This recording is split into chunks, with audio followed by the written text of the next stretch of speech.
All right, so we're at the farmers market in Dallas. Just gonna browse around here. They got everything: restaurants, crafts, vegetables, pottery, all kinds of stuff. So that'll be fun. So we're early. Still really hasn't opened up, but it's actually kind of nice because there's not a lot of people in here.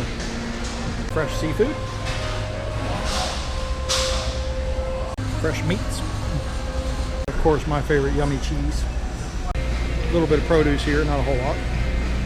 All right, here's a shed. This is the fruit and vegetable portion of the farmers market.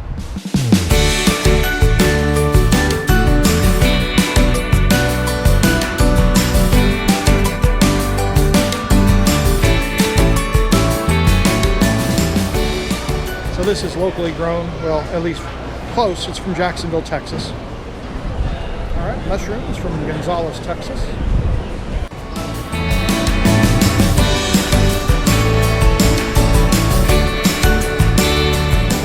Peaches from Winona Orchards in Texas.